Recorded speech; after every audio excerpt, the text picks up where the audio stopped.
Hello, boys and girls. Greg from the Scary Spirits podcast here to make you another cocktail. This week's cocktail is the Chocolate Martini. And as always, is the featured cocktail in today's episode. I'm going to start with our shaker with ice. To that, we're going to add vodka. 2 ounces, boys and girls.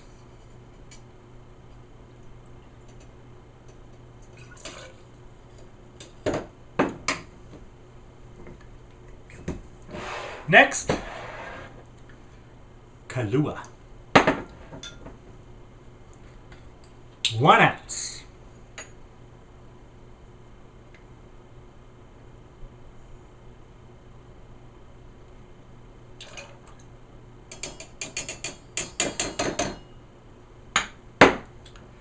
Next, chocolate syrup. I'm using 0 sugar because I'm healthy. 1 ounce. That's about 1 ounce. And then we shake thoroughly.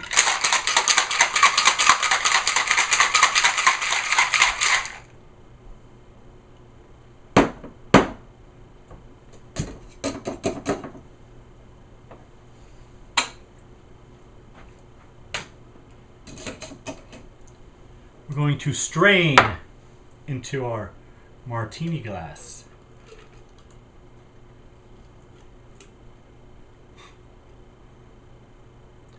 I'm going to use a little too much chocolate syrup, boys and girls.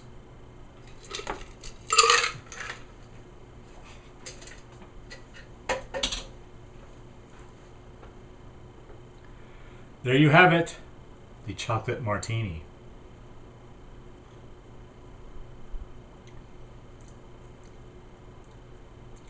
Good.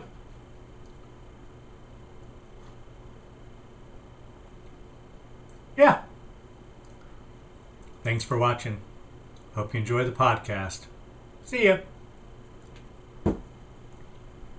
There are do-overs, and then there are do-overs.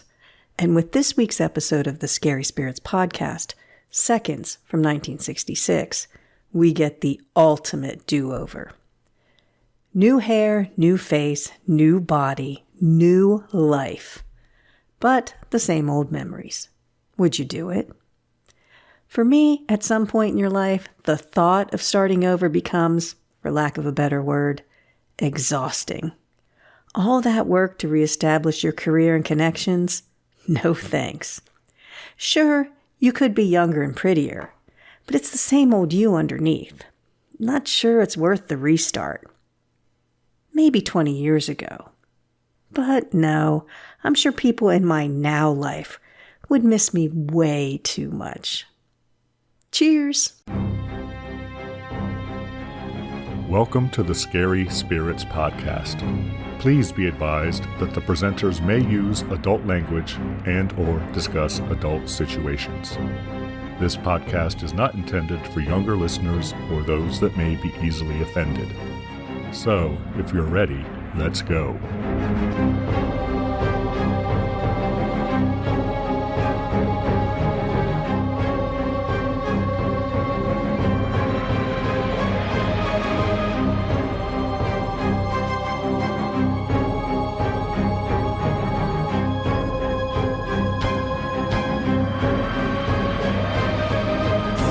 Hello, boys and girls. I'm Greg.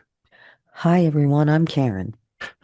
And welcome to the Scary Spirits podcast, the podcast that combines the two very different but highly compatible worlds of scary films and alcoholic spirits. What could possibly go wrong? Indeed. How are you, Karen? Feeling a bit under the weather, Greg. You sound like you've smoked a pack of cigarettes. More than one, I think. But It's okay. no, a little sultry, Karen, just saying. Working on it. How about you? How are you, Greg? I'm good, Karen. I'm kind of over my post-Halloween depression. Got everything packed neatly away? Neatly? No. But we're well on our way, Karen. Thank you for your concern. Just gauging your wife's mood. Karen, was this week's film your choice? Nice change of subject. Yes. Yes, it was. Tell us, Karen, what film have you chosen for us this week? I chose the 1966 film Seconds. Any reason you chose this film, Karen? Well, my distant relative, Rock Hudson, I don't think that's his real name, Karen. I know, unfortunately, was born on November 17th, and this podcast will come out on November 19th. How old would Rock be now, Karen? 100 years old. Yeah, that's an easy one. I could do that one in my head. Wow. 1925. That was a long time ago, Karen. I know. And since Well, you said that, you know what? Do you know what his real name was? I just had it up, but I just closed it. Schurer or something like that. Junior. He was a junior. I remember that. Roy Harold Schurer Jr., born on November 17th, 1925 in Winnetka, Illinois.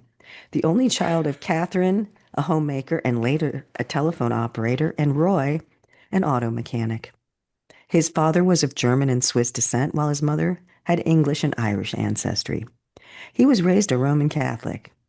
During the Great Depression, Hudson's father lost his job and abandoned the family. Stand-up guy. Hudson's parents divorced when he was 4, and a few years later, his mother married Wallace Fitzgerald, a former Marine Corps officer whom Roy despised. He was adopted by Fitzgerald, and his legal name then became Roy Harold Fitzgerald. Kind of rhymes. He looks like a Roy. A Roy Harold Fitzgerald. No, Roy Fitzgerald, I think would have been fine. Yeah. But That marriage ended in divorce. The only other kind of, I didn't deep dive, obviously, but he went to New Trier High School in Winnetka, the same high school as fellow movie stars Charlton Heston and Anne Margaret. Must be something in the water in Much after Winnetka, him. Illinois.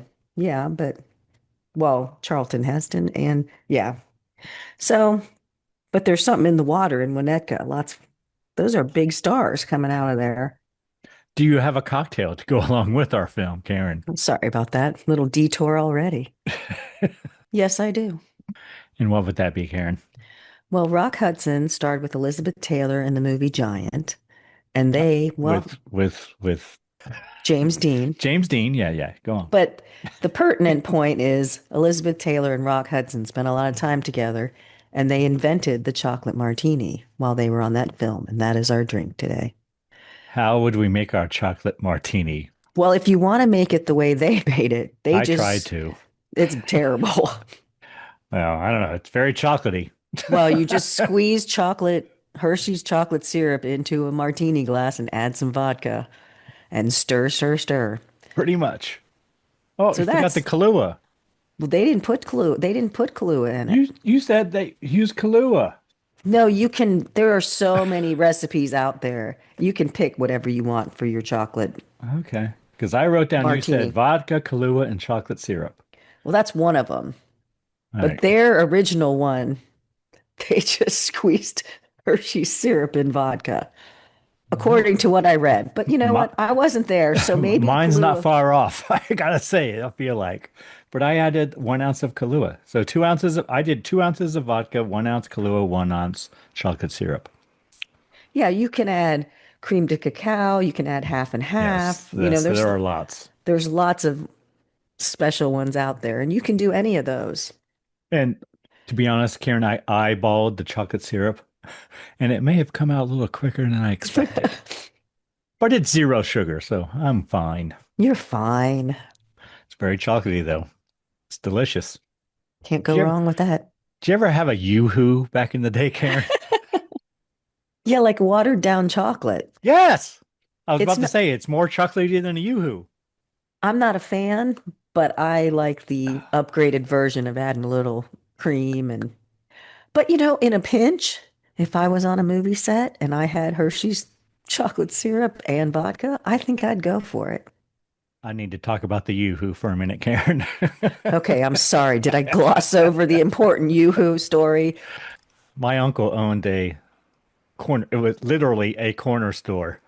A pony keg. No, it was a corner store out in the country when I was a little kid.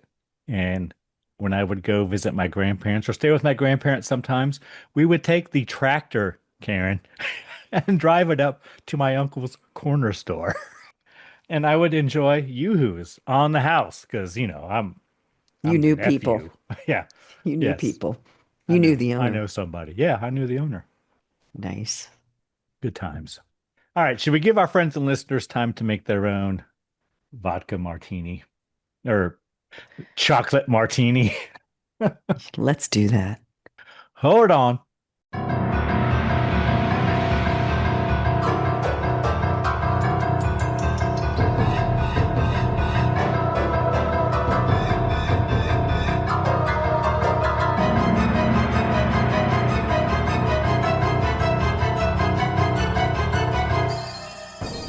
And we're back. Yes, we are. Karen, might you have a brief synopsis for us from this film from way, way back in 1966? You remember 1966, Karen? I do not. I don't either. Go on, tell us all the story. Banker Arthur Hamilton gets a call one day from a friend he thought was dead. It turns out the friend is not a ghost, but was simply faking all along and was placed into a new existence by a company who can give you a completely new face and life. Hamilton decides to undergo the procedure himself and becomes Tony Wilson, an artist who lives in Malibu. He is given a manservant to help him adjust, but soon finds that Well, adjusting duh. will be the least of his worries. Manservant's a deal breaker for me. I need a manservant or else it's no deal. I agree. Thank you, Karen. We are a match. All right, Karen, tell us everything you really enjoyed about this film or were pleasantly surprised by, starring Rock Hudson and Will Greer and the guy who played Oscar in $6 Million Man. I will say I don't have a lot of experience watching Rock Hudson movies. Like I don't have a perspective on that era of his. Yeah, but okay, so now I have to ask you a question. So what is your uninformed opinion of Rock Hudson as an actor? I thought he was fine. I thought the acting was Yeah, but fine. before this, did you think he was a good actor? I didn't really know anything All about right, him. okay. Sorry, go on. Well, I mean, he's kind of a sex symbol. I know that. Like he and was it Doris Day had a couple movies together or something? I'm sure. But Doris Day's from Cincinnati, Karen. I Not wonder. from our high school, but still general area. The story is interesting. I will say that. I really enjoyed the ending. I wasn't expecting the recycle bit at the end, so I thought that was pretty cool. I mean, I knew sort of what was going to happen, but I didn't realize, like I said, the recycling part of it. So that kind of, I was like, oh, that's cool. There's some really good camera work. There's nice work with mirrors, shadows, things that were, I think, more important back then because it's a little, not, it's a little slow. So they put a lot of effort into different camera angles and things, which I liked. That's pretty much all I have. I mean, I like the story. The acting's good. I like the ending. There could be sequels, but, could go on forever. What about you? What did you like? I wrote a few things down, Karen. First thing I wrote is there are lots of nice shots in this. I wrote that very early on, and I was like, oh, there's another one. Oh, there's another one. Oh, I that's a good know one they're too. really, yeah, I agree. I'm not saying this is good or bad, but it's artsy. I wrote it down. It reminded me of what's the one with the circus? Carnival of Souls. Yes, it kind of, but when I was thinking that, I It's was like, shot similar, I would say. is that what it is? I think so. Okay, because that's where I went, but I'm like, is it because I don't know a lot of movies from that time and they were all made that way? I don't know, but it did take me there a little bit. And I wrote it's good acting. We're all good actors. Everyone in it. It's good. And then I also wrote it's very powerful, Karen. It is, And it feels like and I don't know if this is again good or bad or not, but I wrote it feels like a Twilight Zone episode. but Like a dark, like a really dark like a one. stretched out one. Yes. So it's a little long, but we'll get to that. I wrote Will Greer is especially good. I loved him in this. Which one is he? He's the old man. Oh, okay. Will Greer? You don't know who Will Greer is? I don't. All right. He's very good in it. Well, wait, were you pleasantly surprised by the nakedness in it? No, because I knew about it. Oh, okay. I didn't. I did. I was like, whoa. I just, when I, Yeah, s- we got the long cut apparently. You watched the same cut as I did because the original releasing in the United States had most of that shit cut out. I was wondering because it did seem But like on the extended and 30th anniversary, they released a DVD or Blu-ray which had it all included, and that's apparently what we both watched. That well, version. I made a comment. Those women have gorgeous bodies. I mean, that's back when there wasn't, They're very 60s, but yeah. well, but I'm saying they're the 36, 24, 36 Well, women. That's who well, they are. yeah, if you're going to be reborn, Karen, what body are you going to True. have? It's true. You know? I guess. I don't Like, know. duh. But I'm They're all just good. saying, as actors, they were very gorgeous women for their short scenes. There I am, Dad. Right. Anything you did not enjoy, Karen? Well, I felt like I was missing things. I felt like we both commented or hinted at that it's a little long and it's a little slow, but I would have liked to have seen his life. Like, why was he willing to do this? We didn't really see the monotony or the lack of feelings So you or want more time in the office, or I don't know, something to make me feel like some sort of maybe montage of the same thing happening every day. Because his wife seemed like she was interested in him. And, it didn't feel like he was someone who really needed to do this to me. I think they could have cut in somehow and make me understand why he would want to do this. There was the one scene in the airport where the guy seemed to recognize him. I don't know what that was. I thought that was going to go somewhere and then it just kind of doesn't. it was to build his credentials so that Oh, like it was done by the company? yes. Oh, okay. I thought it was just weird.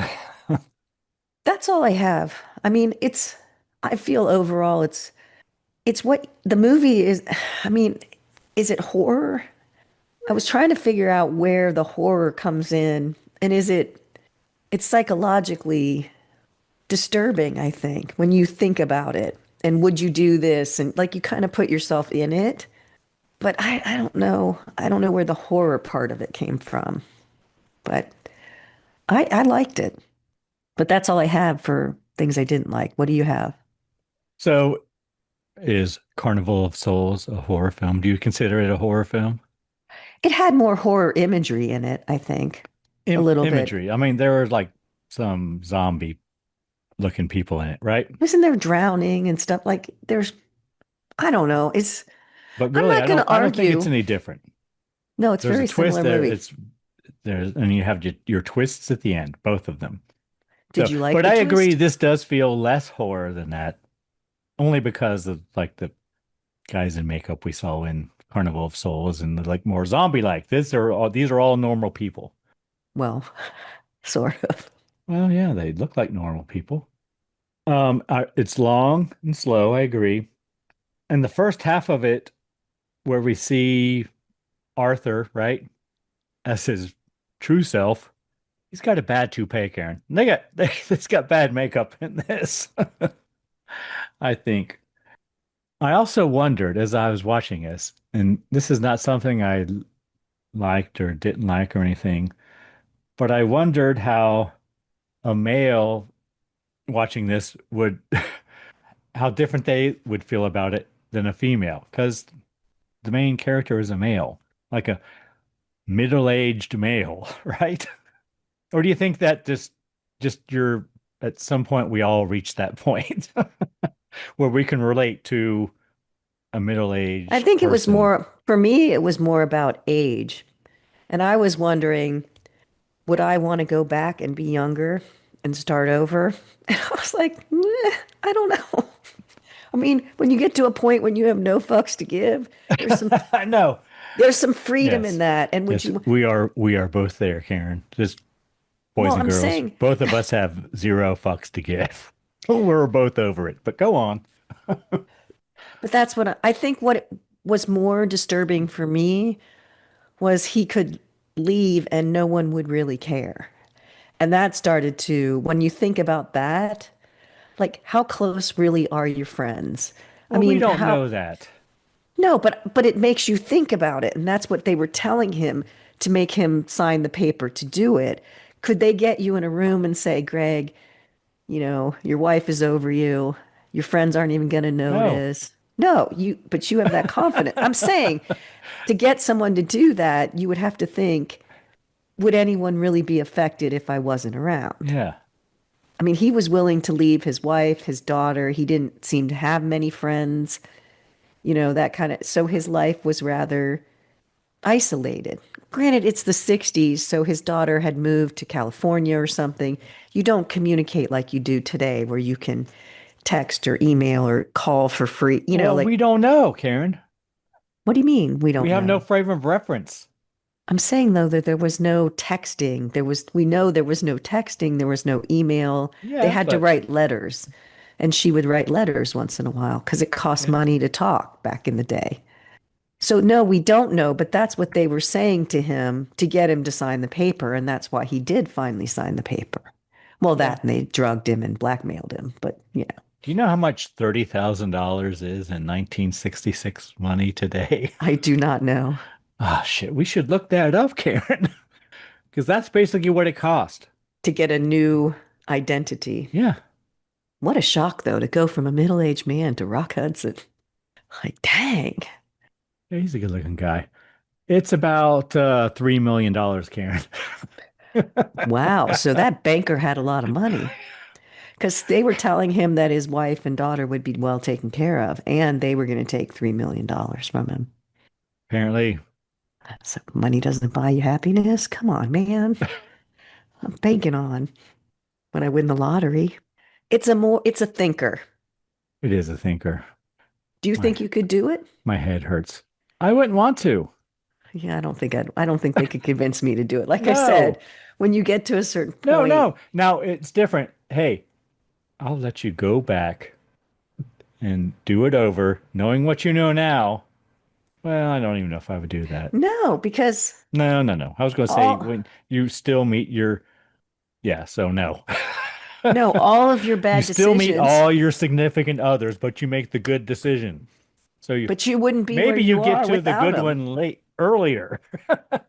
Well, that would be nice, certainly. But but your bad decisions get you to where you are. All of your that's true. decisions, That's true. bad or good, get you to where you are. And I don't want to change where I am. I don't either.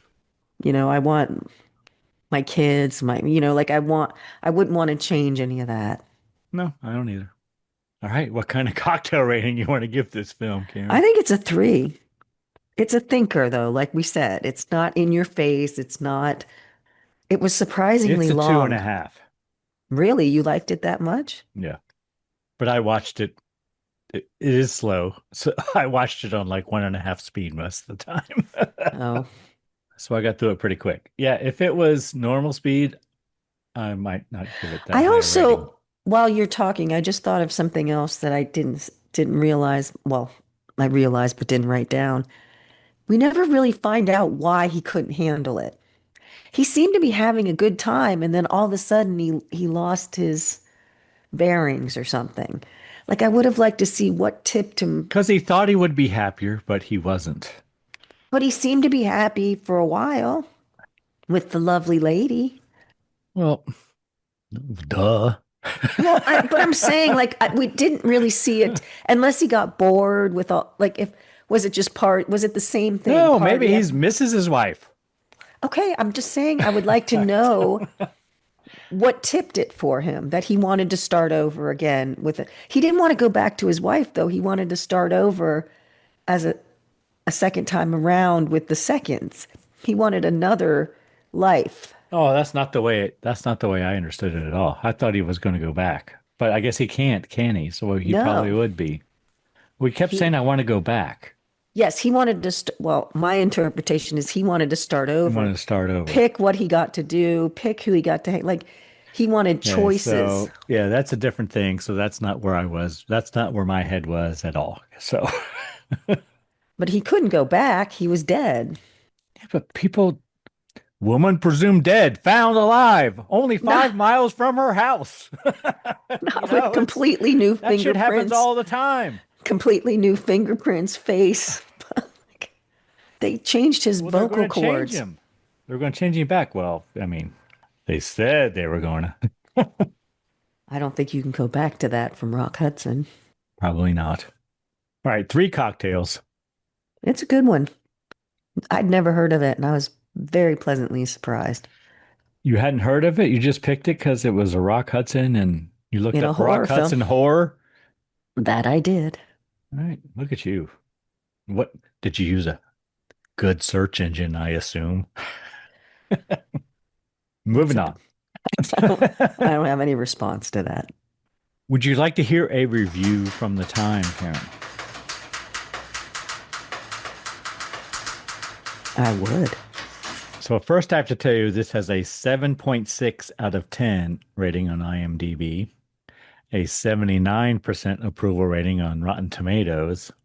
What do you think our Google users think? 76, 79. I'll say 77. 74, Karen. 74. Really? I'm You're surprised. a little high. Google users are usually more generous than that.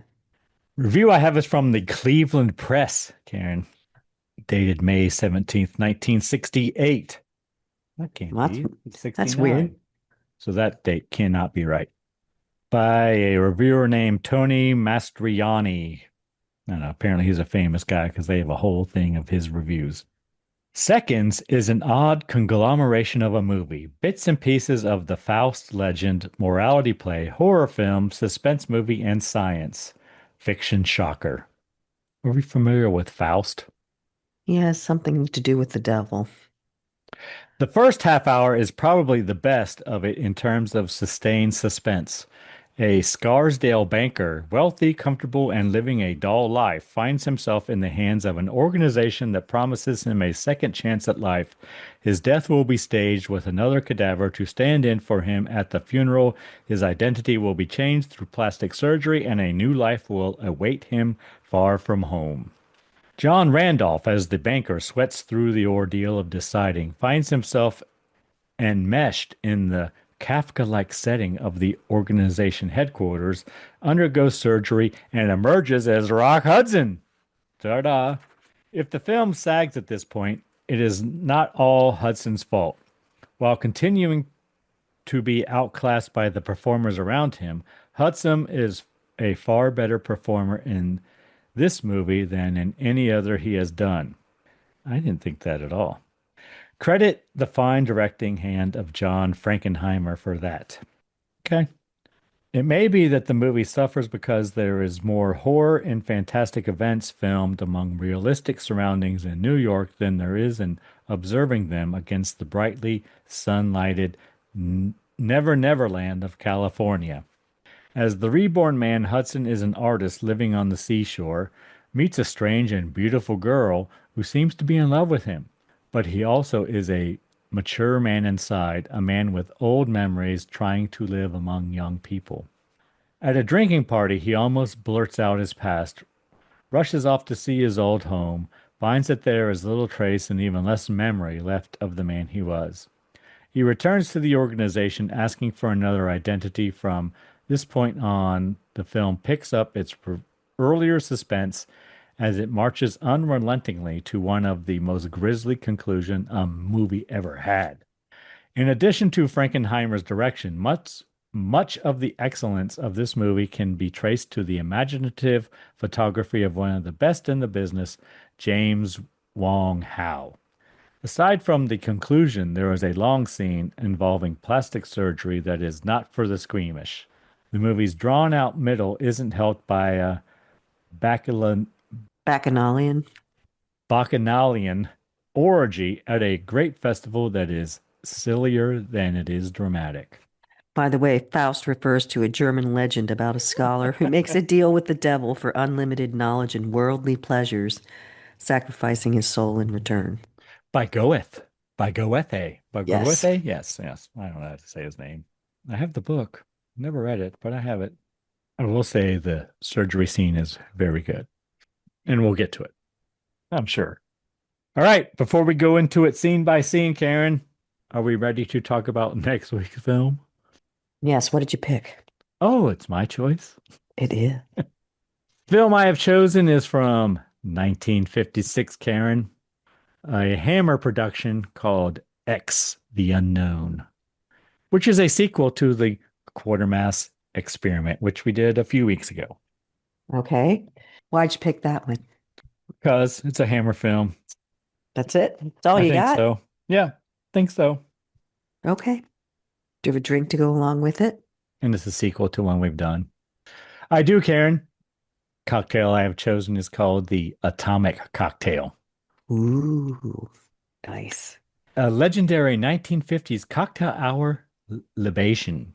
Stories place its origin in 1953 Las Vegas as nuclear tests are being conducted at the Nevada test site.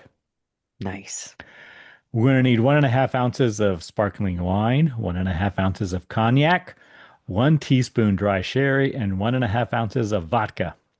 We're going to stir the cognac, vodka, and sherry in a mixing glass, and then pour into a cocktail glass, and then top off with champagne. And you can substitute dry vermouth for the sherry if necessary. Oh, good. And I then don't know we if I enjoy. have sherry. I do. I have all the stuff. That's why I picked it. You have champagne? I do. Well, sparkling wine. Yes. Champagne. Yeah. Same diff. I just keep that shit, just in case. In case someone has something to celebrate. Yes. I just opened my brother brought back from Europe, God, years ago, Dom Perignon for my sister and myself, and I just opened ours on my dad's 90th birthday. Shared it. I assume you finished the bottle between the three of you. No, there were about 10 of us, so Oh, yes, we okay. finished the bottle. It wasn't you, your sister, and your dad? No, it was everybody got a little taste. I don't have the palate. That sounds like fun. Tastes like champagne to me. So I'm sure if I had side Well, it by is sides, champagne. I know, but it's supposed to be so good. And it was good, but I'm saying I would have to have a side by side to really notice any difference. But yeah, it was good. Okay, good. Are you ready to get into it scene by scene, Karen? Yes, let's do that. Seconds from 1966. Apparently rated R for flashing lights, nudity, violence, alcohol use, smoking, and foul language. Film starts, we have credit with distorted faces. It's very groovy. And music is by Jerry Goldsmith, Karen. I wrote that because he's our favorite composer, right? He's the Scary Spirits podcast favorite composer. He is. And then we end up at the credits are long. They are. We end up at Grand Central Station, ? We do. I think. Which opened its doors in February 1913 after a decade of construction that involved lowering the rail yard 30 feet below ground to accommodate electric trains. Designed in the Beaux Arts style, it was a revolutionary feat of engineering that transformed Midtown Manhattan. The terminal suffered from deferred maintenance in the 1970s, however. A major restoration was completed in 1998, which cleaned the famous celestial ceiling and preserved the building's architectural and historical features. Have you ever been there? Hell no, Karen. I have. Oh, good for you. It's beautiful. Confusing as all get out, but beautiful. I've been to Union Terminal, Karen. That's the Hall of Justice, Greg. I know, it is. Hello, boys and girls. Karen and I hope you are enjoying the podcast. You know what I think can make your listening experience even better? A delicious themed adult beverage.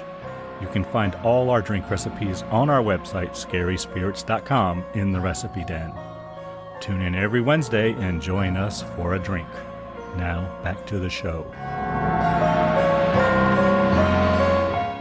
A man is being followed. The follower catches up to him and places a note in his hand. You gotta love that they all wear trench coats and fedoras. Love the look. Guy goes off in his subway car. I don't know. Train. Train. I don't know what it is. It's train. I've been on a subway train, but not in New York, Chicago. I guess it's called a subway, but it's not really. It's more raised. There are Yeah, more trains. But anyway, he puts the note in his pocket after he looks at it. He does a crossword puzzle, or tries to. looks at the note again, and it's an address, 34 Lafayette Street. He sweats a lot in this movie. I will say that. Arthur. Yes, he gets picked up by his wife in a big woody station wagon, I wrote. Yes. Looked like a fancy one. Oh, yeah. Well, I guess He's successful. He's a millionaire, so there you go. They talk about family stuff. We learn that he received a phone call the night before and the wife heard him pacing until 2 a.m. He seems a little preoccupied, I think. Yes. He says it was just a prank, but wife is worried. Yeah, see, she cares. She does care. Yes. And we see the guy staring at the address again. The phone rings. It's his dead friend, Charlie. Charlie tells Arthur things that only he would know, because of course he doesn't believe it's Charlie. Yeah, because Charlie's been dead for months. Charlie's dead, yes. Charlie convinces Arthur to go to the address. He tells him to use the name Wilson. Mr. Wilson, I guess. Then we see Arthur and his wife Emily in bed. I wrote, Arthur don't look so good. And then I'm like, oh, they each have their own twin bed. They do. How nice. Emily is concerned for Arthur. And I wrote, she's wearing a very flimsy nightgown, Karen. I did not notice. Yeah, she is. She asked Arthur to make an appointment with the doctor. I think he says he doesn't feel well Yes. or something. And then they begin kissy faces, but then she's trying, but he's not interested. I wonder if she thinks it's an affair or something, calling in the middle of the night, and maybe. I didn't get that feeling though, but she's concerned though, definitely. yeah, something's going on. So then we see Arthur dictating a letter to his secretary. He seems preoccupied. He keeps looking at the door for some reason. I don't know. And why. his watch, yeah. His Rolex. Oh, she didn't notice that either. I noticed that. Well, Charlie mentions it that they're both wearing the same watch in a photo that they have. Oh. He leaves the office. He arrives at a dry cleaner, Karen.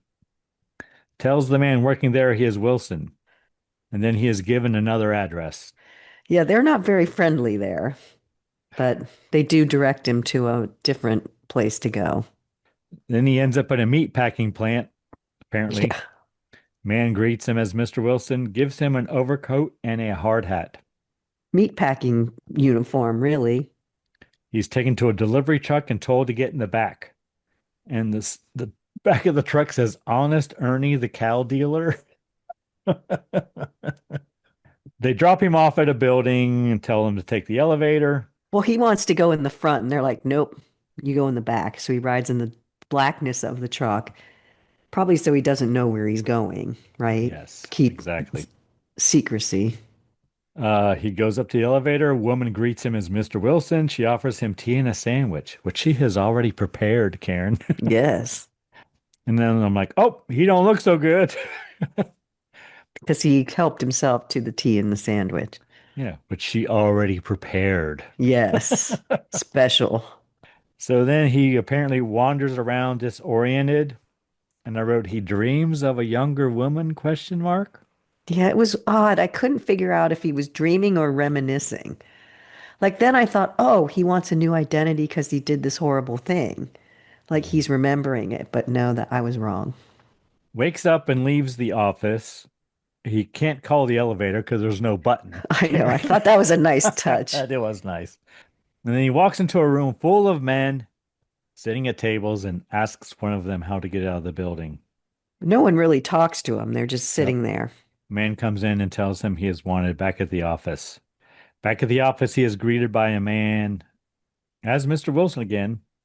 Man tells him his name is Ruby. And they need to go over his death certificate, Karen. All the details of his death. Yes, and they do bring him supper. Ruby explains that cost for the procedure is $30,000. Arthur seems perplexed. Ruby again explains about his death, and then he asks to eat Arthur's dinner because he's not hungry. Yeah, and he likes the fried chicken.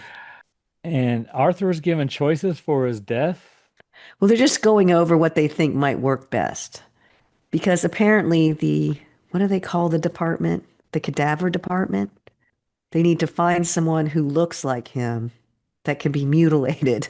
Yes. Um, and they changed the cadaver a little bit to look more like him, have his fingerprints Changed and in all that. records and all that shit. Yeah, his fingerprints and everything. Arthur lights a Marlboro, and he is told his death is the most important decision in his life. Yes. There's lots of lines like that in there that are, wow, that's important, I'll bet. But they decide on a hotel room fire. And then he is shown the updated will and trust. Yes. And then I wrote, apparently he's going to leave his wife with nothing, question mark. No, I But thought they they said don't say that. They contradict that later, so I must have misunderstood. And then, he's kind of resisting, and they show him the video of him with the younger woman. He appears to assault her, but really she is manipulating him. So they're blackmailing him. yeah, because if you don't Seemed to sign, me. yes, they are. All right. It's the extra push he needs. So then there's an old man in the office behind him, and he has a message for Arthur from Charlie, his friend. The friend who called him. And basically, the old man says he's there as insurance. Arthur's offered a second chance at life. I wrote there's a nice shot here of Arthur in the foreground and Will Greer in the background. It's a nice shot. Arthur talks about his daughter that lives out west. Yeah, Old man, the old man's trying to convince him that he has nothing to leave behind, but Arthur's kind of arguing, well, I have a daughter and a boat. I think he said a boat in the same sentence as the daughter.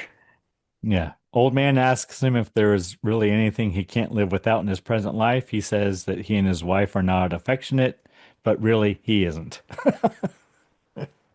Right? He does talk about his daughter. Oh, and my boat. Arthur is assured that his wife and daughter will be well taken care of. So then I'm like, oh, okay. So that makes me feel better about him. Old man is the head of the company. He gives Arthur the pen and he signs the contract. Then they're operating on his face, and it's very realistic, Karen. Do you know why it's very realistic? Why is it realistic? Because it is an actual nose job they were filming. Oh, really? Yes. Apparently, the cameraman fainted, and the director had to pick up the camera and finish. So, Understandable. there you go. And then we have newspaper story. He died in a hotel fire. Which they talked about. That was how he was going to go. So then we see Arthur talking to Dr. Hines or Ines or Inez. I would say Inez, but And it's basically Oscar from the $6 Million Man I read. So that's probably what I call him the rest of the way. And I wrote, okay. he doesn't have a lot of hair. I think he was wearing a toupee in the $6 Million Man, Karen. Now we'll have to go back and look. I'm sure he was. Doctor removes the bandages. The old man comes in, says it's good work. They show Arthur a mirror, and I wrote, he looks like Rock Hudson with a old gray wig, a bad old gray wig on. Yeah, it was bad. It's like a Spirit Halloween witch's wig that they trimmed. So then we have a montage of him training to have the body of a younger man, Karen. He's working out, working hard. They tell him he's going to be a stud bull. Still with his gray hair, but I'm sure they'll fix that. They play a recording for Arthur of him saying what he would really like to be. But he doesn't remember it. No, he is told he should be a painter because he's very artsy, apparently. Well, the doctor, it's like almost like he's visiting a psychiatrist now, kind of thing. They've moved on from the surgery and he's trained. So the physical part, so he's changed his look. There's the physical part. This is the mental part of where he's going to go. And the doctor says they gave him sodium pentothal which became associated with truth serum in the mid 20th century due to its use by the U.S. military and intelligence agencies, particularly during the 1940s and 50s. The United States used sodium pentothal? Its use in interrogations and experiments like Project Chatter and the CIA's Project Bluebird fueled its popular reputation, even though its effectiveness as a true truth serum is widely disputed today. So basically, people think it's a truth serum, which is why the doctor said it, but subjects under the influence of the drug may become more suggestible, making them more likely to agree with a questioner or provide false information that they believe is expected of them. So it's not really reliable, but they throw it out there. And then he has shown all the evidence that backs up that he is a professional painter. Yes, he's got degrees and He's got all the stuff, Karen. He's like shows, walking in resume. mid-career. He doesn't have to do anything to prove himself. He's already proved himself as a painter. Yeah, not so they kind of No, midline him. he's kind of like average, but He's still, well he's making known. good living. Yeah, but he's not overly famous, but he's Yeah, he's definitely not Van successful. Gogh or he's not, But he's successful. His studio is in Malibu, California, Karen. He's told. Then we see him taking a plane. He freaks out and goes to the bathroom. As the young stewardess kind of flirts with him. Well, He, he's Rock Hudson now.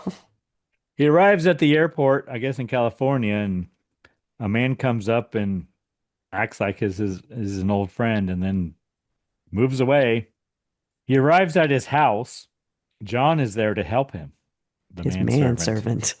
John shows him around the house. Which would be the only reason, like if we were asked, Greg and Karen, would you like to do this? Only if there's a manservant. Would be a definite in my contract. I would need a manservant. And I would listen to my manservant. Yes. But anyway, it's very nice. John offers him a drink. I wrote, apparently he lives on the beach because that's what we see out the window. I know. And John is there to help him as long as it takes, Karen. And that would be the only thing I needed to hear. So then Tony, I start calling him now, Tony Wilson, tells John about the man in the airport.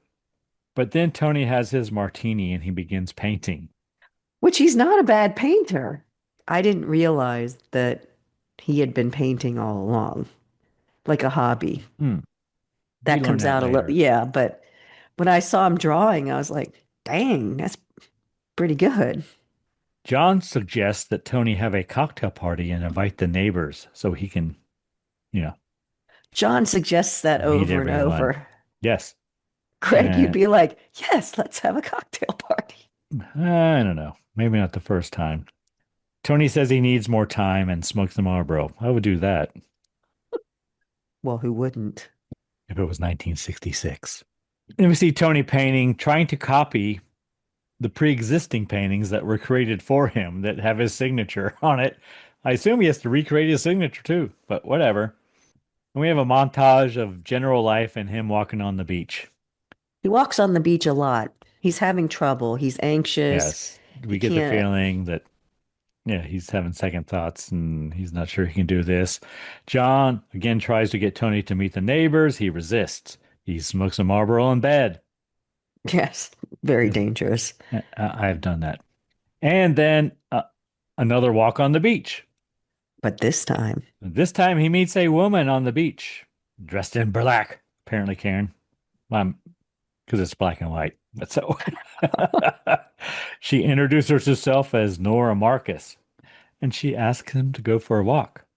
She's definitely a free spirit. Free spirit. She runs into the surf very excitedly and asks a bunch of questions about who is Tony Wilson, whatever.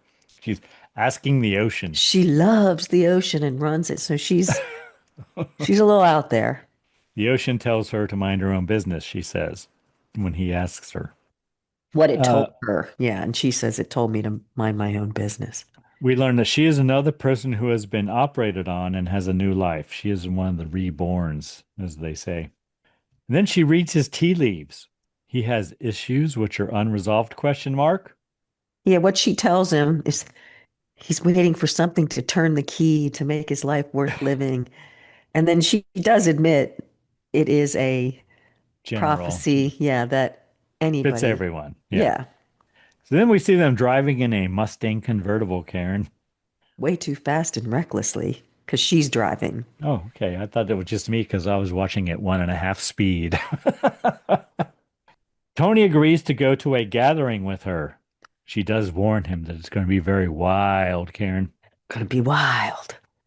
I don't know why that would make him resist. But anyway, it's a wine party, apparently.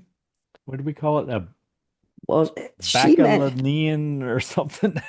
Or celebrating bacchanalian, Bacchus. but Bacchus, there, right? they mentioned two different.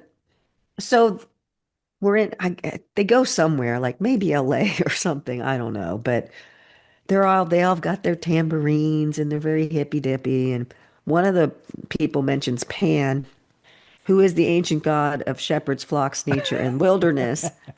He's got the upper body of a man and the lower body of a goat. But he's the untamed spirit of nature, the wilderness, forests, and mountains. He is a companion to the satyrs and nymphs and is associated with Dionysus, the god of wine and revelry, which is I bet they're more in San Francisco than LA, but go on. okay. Dionysus is the Greek god that the Romans call Bacchus, the god of wine, fertility, and revelry. So mainly the god of wine and good times. So, but it's funny Yeah, because there's a Rush song about that, but go on. it's a very long scene of them participating in this ritual like thing. They're stomping grapes. Stomp the grapes, stomp the grapes. And then they're like opening all these faucets where the grapes, the juice is coming out, but it's just grape juice because they're just stomping the grapes. And it doesn't magically turn into wine when you No, stomp they're grapes. having casks of wine while they're stomping grapes for new wine, I think. I guess, but they're all acting like they're drunk in the Yeah, it's a grapes. wine festival, and Okay, they're so all they were stomping drunk grapes. before they Well, jumped in there. I think you left Whatever. out that they're all naked, Karen. They all get naked and jump in and stomp grapes. Yes. Which makes me not want to drink that, but that's just me. Yeah, we just killed two of my First, the paragraphs. queen of the wine festival or whatever jumps in naked, and then a bunch of other people do, and then Nora does, and then they rip Rock's clothes off. We don't really see anything of him, but they throw him in But there we do naked. have full frontal nudity of at least one female. Yes. And lots of butt cheeks.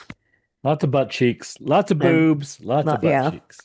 Or, sorry, very bare bacchanalian. breasts. Lots of Yes. bare breasts and butt cheeks. And it lasts for quite a while. It does. I wrote Tony connects with Nora after all that shit. See Tony and Nora on the beach. I wrote it's very romantical.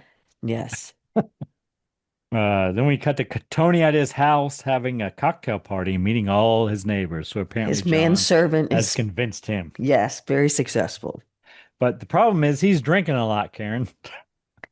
And apparently that's his favorite thing to do. Yeah. Nora tries to stop him. They kissy face. She's like, And slow down, she calls him a dirty old man. which there's this long pause after she calls him a dirty old man. He goes, why, yes, yes, I am. Because he is. He is. Tony drinking because he's uncomfortable. Apparently, he agrees to slow his roll, and Nora says he loves him, but he doesn't slow his roll. He does not slow Apparently. his roll at all. Tony mingles with the guests. He doesn't appear to have stopped drinking. He's a sloppy drunk, I wrote. Yeah, Nora's going off with other people. And for a minute there, I thought there was going to be some swinging going on, but no, he's just way past his tolerance point and he's very sloppy. Someone says he's a lawyer from Harvard, and that triggers Tony to talk about his former life, apparently. Yes, He's very drunk, and he even mentions his former name of Arthur Hamilton. Then he is carried off. He's grabbed and carried off, Karen. by the men, yes. Men hold him down and confront him about revealing his former life. John tells Tony all the people at the party are like him, reborns. It'd be hard not to talk about your previous life if you got drunk. Don't you think? Yes, I do it all the time on this podcast, Karen. Yeah, we were just talking about you who Yeah, I know, or right? so We're not even sloppy drunk. He yells for Nora. She runs in and tells him to shut the hell up. Cut to him in bed. Telephone rings. It's Charlie. Tony tells Charlie he has to get out of this. Charlie tells Tony that Nora works for the company. Charlie begs Tony to continue along with being reborn because they are connected. Yes. He's hoping for a good outcome there. But we But see Tony in an airport. Tony doesn't listen. Men follow him that we saw at the party. He arrives at a house. His He's house. greeted by a maid, and the maid says, Mrs. Hamilton will be right down. And I'm like, oh, he's looking around his old house. I didn't know he had a maid. But you'd think, why wouldn't they have people there? Of course, that's exactly where he's going. He finds a photo of himself on the mantle, old self. He looks at himself in a mirror. This is a good shot. Very good, yeah. His former wife, Emily, greets him. He impersonates someone who he had met earlier. Arthur had met earlier before his death. Yeah, this is the other thing. Would you go back and ask people, so I would be like, what was Karen like? That would be hard maybe to deal with. I don't think I Like, would do that. tell me everything your mom did wrong. If they were talking to my kids or something. Tony says he admired Arthur's watercolors. He asks to see them. He tells Emily that Arthur talked a lot about his family and the house. And she says, well, I never knew him to talk about things like that. She's a little suspicious. Tony says he wants to do a painting of Arthur and asks about him as a man. It's weird, yeah. She tells him Arthur was quiet and she's not sure he ever knew what he wanted to do. She talks about his death and then Tony leaves. She talks about the more successful he was at work, the more he worked, the less he was at home and social. Like work kind of became everything. We see him walking away with a package and we learn apparently he asked for a memento and she gives him a tennis trophy, the only thing she had left of his. That was instrumental in the original phone call with Charlie. He described They play the tennis. yeah, the trophy and what was written underneath it and Yes. everything. So then John picks him up in a limo, apparently. He gets right in. He's like, let's go. Tony says he wants to go back. John tells him he believes it is possible. So then he's talking to Ruby, again, the company guy, and Ruby asks for a referral. They need him to refer someone before they'll let him go back, Karen, because they need another $30,000 or $3 million in today's money. Yes, they need to keep going. Then they're taking photos But of Tony. he's resistant. He's not Why gonna are they taking photos of Tony now that I'm reading it? I'm like, why are they doing that? because he's going to match somebody Okay. later. He's taken to a room like we saw earlier, filled with a bunch of men sitting at tables. One of the men recognized him from before. He calls him Arthur. He tells him he is Charlie. He is waiting just like him, Karen. So these are people who were not successful seconds. They're So waiting to go back. yeah, they think they're going to get another chance. Charlie tells him he's been there a while. Charlie tells him that he thought Arthur would have a better chance at succeeding at this. So he threw him under the bus, basically. That's what's happening. Well, he said No, that's what's happening. he gave him his name, but Arthur signed it away. He was willing to do it, so Charlie was right. I know. A man comes in and calls Charlie out of the room. Apparently he has been selected to go back, question mark. Yes, so we think he's going to start over, but in reality, he's matched someone who is signed on and they need a cadaver. Again, they question Tony about referring someone. Tony tells them he cannot think of anyone. Tony leaves and Ruby makes a phone call saying that he can go on to the next stage now. It's interesting because you've got to pick someone who's pretty isolated in life, right? To be able to get them to leave and yet they want them to give them a name. And you're like, well, it's kind of a dichotomy there because you want someone who basically doesn't have friends and doesn't feel like, they're going to be missed or whatever. But then they're like, give me a name, give me a name. I don't know anyone, you know. It was just kind of interesting psychologically that they're barking up the wrong tree. Tony is woken up by the old man, who's the head of the company, we learned earlier. Old man said he'd hoped he'd make it. And Tony thinks all this shit was just a dream. Apparently, I don't know. Old man talks about the company. Some make it, some don't. They make mistakes and they can't let that hurt the reputation of the company. Yeah, and Arthur or Tony thinks he could do it again if he could do it right, if he could make the decisions. Like they made all the decisions for him.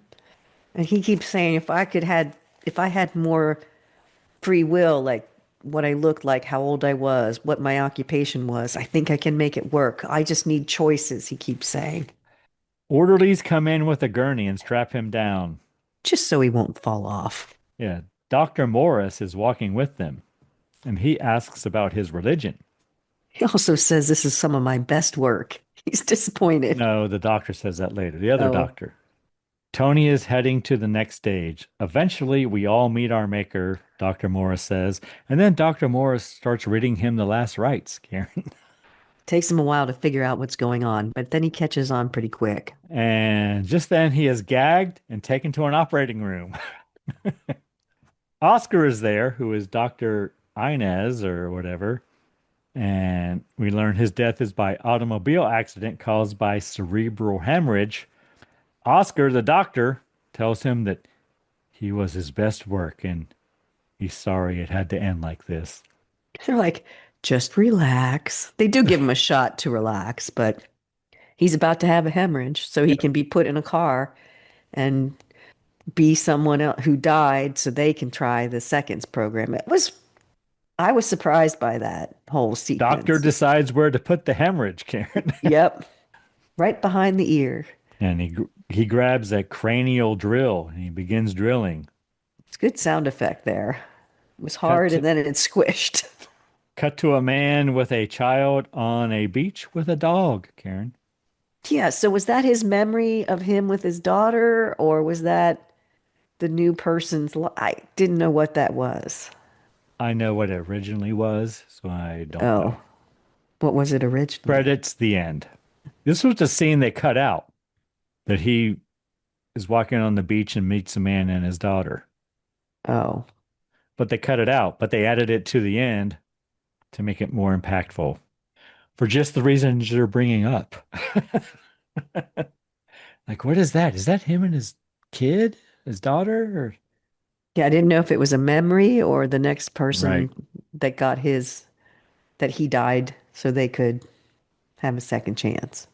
It really makes you, you can be very flippant and like, oh, I'd go back and redo everything. And then you watch this, and you're like, yeah, maybe not. I mean, I wouldn't do it anyway. No, I would. I've thought about this. Would I want to go back to fucking high school and do it all over again? Fuck no. I wouldn't. Even knowing what I know now, because I'm No, sure but I'd like I fuck it up. said, every God, can you imagine you have to study for your physics test or something? You'd be like, Jesus Christ. I know I can't remember my locker combination all the time, Oh, Karen. I know. It's the worst. Or where's my next class? I don't know. Or why did I never show up? And now all of a sudden there's a final. I never went. That's more college related, but I don't dream about that because I lived it. So I dream about high school. it's just, I think we've passed the point where we would even consider doing it. I think. I don't know how old he I was think this supposed to guy was be. old. This guy was older than us. I don't know. I bet he Well, he wasn't. looks older than us, Yeah, but that was the but 60s. we're youthful and Yes. whatnot. In our looks and attitude. Yeah, we look good for our age. That's what we tell each other. All right, I don't know. It's a thinker. it is. What'd you think of the chocolate martini, though, Karen? Well, I made it the way See what they I did made it, there? and it's like spiked yoo-hoo. Mine is like spiked Hershey's chocolate. It's Yes. not quite as thin as Yoo-hoo, We got a little crazy but with the chocolate. I ain't mad. No, it's all right. I think a fancy one would be better. I could see where you could go with it. And I think if I was ever going to make it again, I would go the fancy route. You know, Yeah, I think I would, if I'm making it again, I might substitute like Godiva chocolate liqueur for the chocolate syrup because it's thinner. This is a little thick. Because, yes. once again, I did not measure my syrup. I just said squirt. And I'm like, that's like an ounce. Looks like an ounce to me. I like it. It's good. It'll do in a pinch, that's for sure. Anything we learned. It's like you open the refrigerator. What do we got? We got vodka, chocolate syrup. Good enough. Let's go. Anything we learned today, Karen? We learned a little about Rock Hudson, about your youth with Yoo-hoo, some ancient gods, Pan and Bacchus, Grand Central Station, and Truth Serum. Sodium pentothal. Not bad, Look at us educating our friends and whether they like it or not. all right. Anyone you need to thank this week, Karen? Well, let's thank our listener. There's If a you lot made of it this far. yes. I wonder if anyone makes it this far and realizes we thank them. They do. There's Do like they? two. Two. I'd like to thank our two listeners. We know there's a lot Who of are still podcasts. listening. Yes, there's a lot of podcasts out there. Thank you for spending time with us. What about you, Greg? Who do you need to thank? I'm going to thank our neighbors to the north. That Michigan? state will be unnamed in Columbus, Ohio. Oh, And the band Verse 13 for providing all of the music in the Scary Spirits podcast. the music definitely makes the podcast better. Anything else, Karen? Please, everyone, drink responsibly. Yes. Thanks so much for listening. Want to keep in touch? Check out our website, scaryspirits.com. Follow us on Facebook and Instagram at Scary Spirits Podcast. Find us on YouTube at Scary Spirits Podcast. If you have questions or comments, you can email us at info@scaryspirits.com. To help us grow the podcast, you can leave us a review on Apple Podcasts. We really do appreciate your support. And as always, please drink responsibly.